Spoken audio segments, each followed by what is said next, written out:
Hey guys, welcome back. So I'm still at the Cars and Coffee, Tim Hortons Circle Drive, Saskatoon. And I'm here with my good friend Darren. Hey Darren. Hey Gary. Thanks for being on the channel. Yeah, you bet. I wanted to give everybody an honest look at your Trans Am here. Sure. So I apologize, we're next to a freeway. It's pretty loud and noisy here, but we're gonna do our best to get around the car and share with you what Darren's done here. So, what year is this again, Darren? This is a 71. 71. And it started life as a Formula. Yeah. So it was a Formula 400 4-speed car. And when I bought the car back in 2008, I think, 8 or 9, it had been already cloned into a Trans Am probably in the 90s. Uh-huh. It had a T-top roof put on it and everything. It was quite the conglomeration of stuff going on. But you had to reskin that roof. Yeah, I sold the car after I redid it in 2009 or 10, and the guy I sold it to kind of let it go to the weeds, so to speak. So I ended up reacquiring the car, and I had to put a roof on it. So I found a full roof car, and I took the roof off of that car and put it onto this car, so it was factory again. So.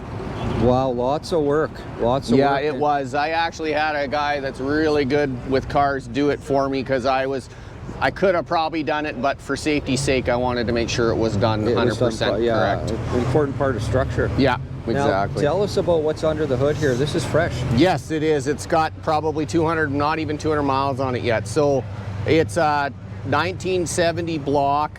It's got 6X heads on it. Everything's been kind of warmed over and done. It's got an Eagle rotating assembly and I-beam rods, new pistons, 30 over.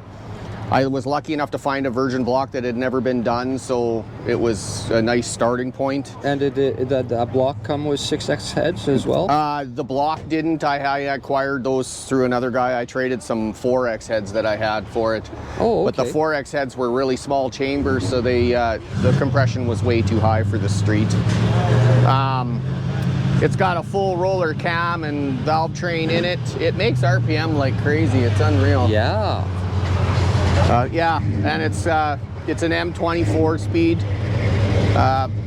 with 308 gears, so it's a lot of fun to driving around in the city for sure. I would bet. Yeah. And now this, did you painted this car? I did. I repaint. So in June or January this year, I got this bright idea that I was going to try to have this car ready for the big indoor Dragons show that's in Saskatoon here. Uh-huh. So I thought to myself, well, I'll go get it out of storage and get going. So I pulled it out of storage and started working on it, and I had to sand it all down, and I had some rust to fix and stuff like that, and then repainted it. You did a nice job, and you painted this yourself? Yes.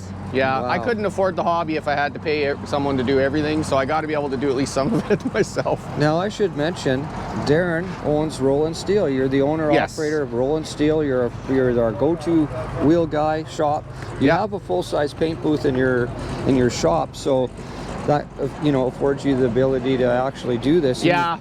Yeah, I've painted lots of cars in my garage at home over the years, but it's sure nice to have a paint booth to do it. Yeah, and wow, you did a nice job, Darren. That's the prettiest. So tell me about that color. Is that a factory color? No, not even at all. It actually, everyone thinks it's Brewster Green, but if you park it next to a Brewster Green car, it doesn't look anything like it. Yeah. It's actually started out, I don't want to say it too loud because the funny guys might get mad, but it actually started as a Jeep color. Oh, okay. 2007 Jeep color, and then I kept modifying it until it got to what it is now. I love it. I like it because it has a very 70s feel to it.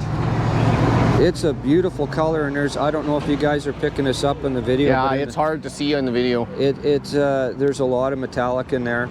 And these wheels, you built these wheels? So those wheels I ordered, and then we customized because I didn't like the way they came out of the box. So they were normally black in the pocket area where it's gray now, so we repainted them more of the factory color. And then remachined the face of the wheels and clear coated them. You did a nice job. They're pretty. Wow, the fit and finish and the color and the wheels, and you've done a lot of work here. Oh yeah, I got all brand new interior this year too. Wow.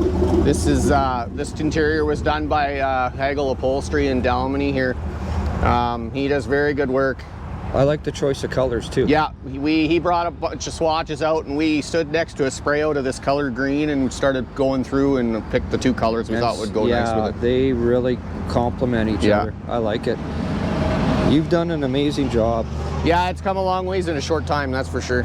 Wow. It's actually a factory AC car as well, but that's not working at the moment. But very pretty. Very, very pretty. I appreciate all the hard work and the labor. And I've seen this car before, and Dragon's car many years ago. Yeah. And it's come a long ways. It's a totally different car. Yeah, you wouldn't even know it was the same car if the person didn't tell you. Well, thank you, Darren. Yeah, well, thanks a lot, Gary. I appreciate you being on the channel and sharing this. I wanted to share this car because I'm really impressed with what you've done. And you are our local wheel guy, and it's got the prettiest wheels on it. Well, I can't have crappy wheels on my car. That's true. You betcha. And you don't. They're very nice.